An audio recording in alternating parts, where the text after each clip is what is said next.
আসসালামু আলাইকুম প্রিয় দর্শক। আশা করি সবাই অনেক বেশি ভালো আছেন। আমার আজকের রেসিপি হলো আলফ্রেডো ব্রেড। চলে যাচ্ছি সম্পূর্ণ রেসিপিতে। সুস্বাদু এই ব্রেড তৈরির জন্য প্রথমেই একটি মিক্সিং বোলে নিয়ে নিচ্ছি ২ কাপ ময়দা। ময়দার পরিবর্তে এখানে আটাও ব্যবহার করা যাবে। তারপর দিয়ে দিচ্ছি ৩ টেবিল চামচ চিনি, ১ টেবিল চামচ ইস্ট। এবার ইস্ট, চিনি এবং ময়দা একটু মিশিয়ে নিব। দিয়ে দিচ্ছি লবণ ১/২ চা চামচ, রুম টেম্পারেচারে থাকা একটি ডিম, ২ টেবিল চামচ রান্নার তেল। চাইলে এখানে বাটারও ব্যবহার করা যাবে। এবার ডোটাকে মাখানোর জন্য এখানে দিয়ে দিচ্ছি আমি ঈষদুষ্ণ দুধ। ময়দার ডো মাখানোর জন্য এখানে ১৮০ এমএল দুধ নিয়েছি। ডো মাখানোর সময় দুধটাকে একবারে না মিশিয়ে ২ থেকে ৩ বারে মেশাবো।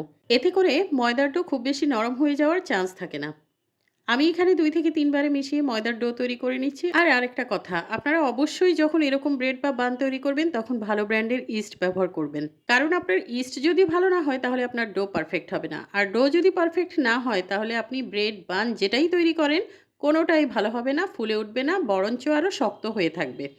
আমি আমার ডোতে আরও ২ টেবিল চামচ তেল দিয়েছি। তারপর এটাকে আরও ভালো মতো মথে নিচ্ছি। আপনি যত বেশি মথে নিবেন এই ডো তত বেশি পারফেক্ট হবে। আর এই ডো দিয়ে আপনি ব্রেড, বান যেটাই তৈরি করেন না কেন অনেক সফট এবং তুলতুলে হবে। তাই আপনারা চেষ্টা করবেন কমপক্ষে ১০ থেকে ১৫ মিনিটের মতো ময়ান দিয়ে নিতে। আমি আমার ডোটাকে একদম ১৫ মিনিট ভালো মতো ময়ান দিয়ে একটা মসৃণ ডো তৈরি করে নিয়েছি। তারপর এটাকে একটা রাউন্ড বল তৈরি করে নিয়েছি। এবার একটি মিক্সিং বোলে একটু তেল মেখে নিব। তারপর সেই ডো রেখে ডোটাকে র‍্যাপিং পেপার দিয়ে ঢেকে একদম ৪৫ মিনিটের জন্য গরম জায়গায় রেস্টে রেখে দিব। ডোটাকে একপাশে রেখে এখন চলে যাব ব্রেডের ভিতরে স্টাফিং তৈরি করার জন্য। ব্রেডের স্টাফিং তৈরি করার জন্য আমি চুলায় একটি হাঁড়িতে আগেই পানি ফুটাতে দিয়েছিলাম। পানিটা ফুটে উঠলে এখানে দিয়ে দিচ্ছি মুরগির মাংস, বোনলেস। এখানে আমি চিকেন ব্রেস্ট নিয়েছি ২০০ গ্রাম। তারপর এটাকে পানিতে ভালোমতো একটু সেদ্ধ করে নিব। আর সেদ্ধ হয়ে গেলে এটাকে পানি থেকে তুলে নিব। এই চিকেন স্টক যেটা বের হয়েছে এটাকে আমরা ফেলে দিব না, এটা একপাশে রেখে দিব। তারপর এই চিকেন ব্রেস্ট যখন একটু ঠান্ডা হয়ে যাবে এখন আমি এটাকে একটা ছুরি বা চামচ বা যেকোনো কিছুর সাহায্যেই আপনারা পারবেন। আমি এখানে চাকু দিয়ে ছোট, ছোট করে খুলে নিচ্ছি। আর এটা হাত দিয়েও করা যাবে। এভাবে হাত দিয়ে টেনে, টেনে ছিঁড়ে নিলেই হয়ে যায়। তো আমি সবগুলোকে এভাবে চাকু দিয়ে ছোট, ছোট করে টুকরো করে নিয়েছি। তারপর এটাকে এক সাইডে রেখে দিচ্ছি। এখন চুলায় আরেকটি প্যান বসিয়ে দিয়েছি। তাতে দিয়ে দিচ্ছি ৩ টেবিল চামচ রান্নার তেল। আর তেল একটু গরম হলেই দিয়ে দিচ্ছি ১/২ কাপ পেঁয়াজ কুচি। আর পেঁয়াজটাকে ভালোমতো একটু নেড়েচেড়ে ১ মিনিট মতো ভেজে নিব। পেঁয়াজ ভাজা হয়ে গেলে দিয়ে দিচ্ছি এখানে রসুন কুচি। আমি এখানে ২ টেবিল চামচ রসুন কুচি দিয়েছি। আপনারা কম বেশি দিতে পারেন। এবার দিয়ে দিচ্ছি ২ টেবিল চামচ বাটার। বাটারটাকেও আমি একটু নেড়েচেড়ে মিশিয়ে নিব। তারপর দিয়ে দিচ্ছি ২ টেবিল চামচ ময়দা। আর এই ময়দা, বাটার এখন ভালো মতো পেঁয়াজ এবং রসুনের সাথে ভেজে নিব। ১ মিনিট মতো ভেজে নিলেই হয়ে যাবে।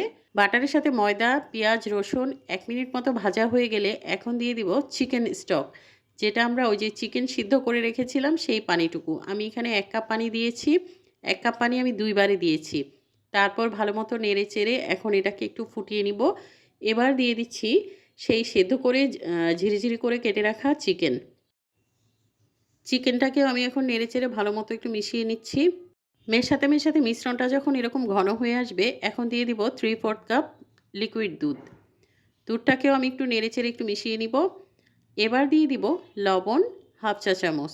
দিয়ে দিচ্ছি চিনি ১/২ চা চামচ। লবণ আর চিনিটাকে একটু নেড়েচেড়ে মিশিয়ে নিয়েছি। এবার দিয়ে দিচ্ছি কিছু গুঁড়ো মসলা। এখানে আছে অরিগ্যানো, চিলি ফ্লেক্স আর সাদা গোলমরিচ গুঁড়ো।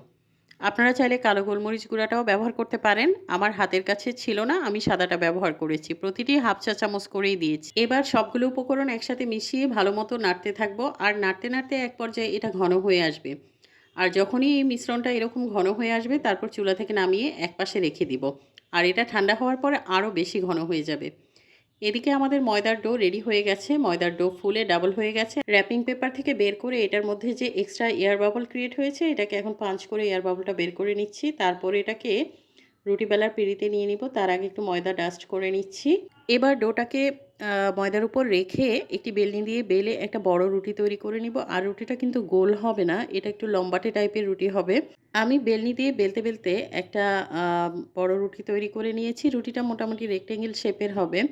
আর এর পুরুত্ব খুব বেশি মোটাও হবে না আবার খুব বেশি পাতলাও হবে না। মোটামুটি 5 মিলিমিটার পুরুত্বের রাখলেই হবে। তা আমার রুটিটা বেলা হয়ে গেছে। এখন আমি চারপাশ থেকে এটাকে সমান করে নিয়েছি। আগে যে চিকেনের পুরটা রান্না করে রেখেছিলাম সেটা ঠান্ডা হয়ে গেছে। এখন সেটা রুটির এক পাশ থেকে শুরু করে একদম শেষ প্রান্ত পর্যন্ত রুটির উপর দিয়ে দিব। চিকেনের পুরটা আপনারা কম বেশি আপনাদের পছন্দ মতো দিয়ে নিতে পারেন। আমি মোটামুটি দিয়ে নিচ্ছি। যেহেতু ঘরেই বানাচ্ছি তাই একটু বেশি করেই দিচ্ছি। আপনারা আপনাদের পছন্দ মতো দিয়ে নিবেন। এখন রুটিটাকে একটু ফোল্ড করে এনে একটু সিল করে দিব যাতে খুলে না যায়। হাত দিয়ে ভালোমতো একটু চেপে দিলেই এটা সিল হয়ে যাবে।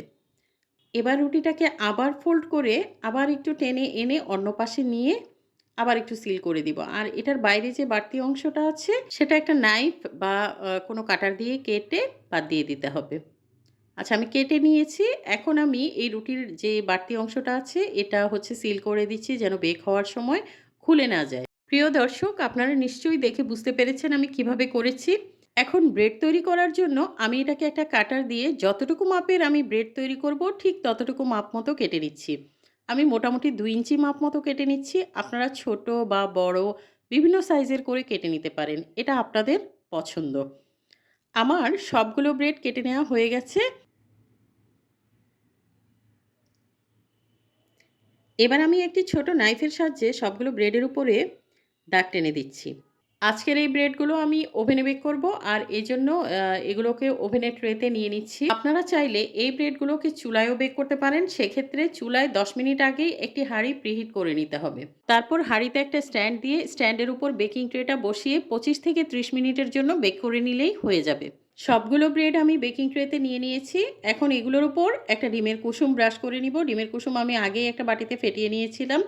ডিমের কুসুমের পরিবর্তে চাইলে আপনারা লিকুইড দুধও ব্যবহার করতে পারেন।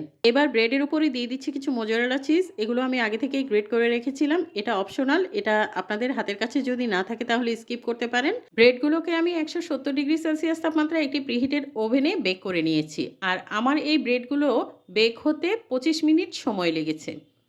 ২৫ মিনিট পর আমার এই ব্রেডগুলো বেক হয়ে গেছে। এখন আমি এগুলোকে ওভেন থেকে বের করে নিয়েছি। কিন্তু এগুলো অনেক গরম।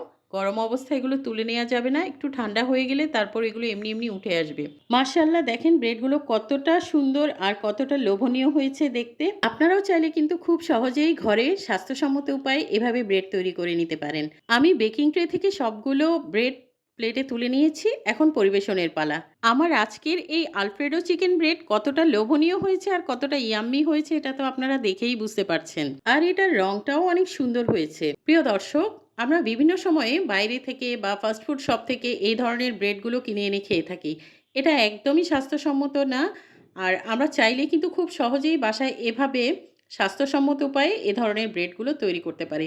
একটা ব্রেড আমি আপনাদের ভেঙে দেখাচ্ছি। এর ভেতরটা কতটা ইয়াম্মি হয়েছে আপনারা দেখেই বুঝতে পারছেন। আশা করি আমার আজকের এই আলফ্রেডো চিকেন ব্রেড রেসিপি আপনাদের ভালো লেগেছে। আর ভালো লেগে থাকলে ফ্রেন্ডস অ্যান্ড ফ্যামিলির সাথে শেয়ার করার অনুরোধ রইল। সবাইকে ধন্যবাদ। সবাই ভালো থাকবেন। আল্লাহ হাফেজ।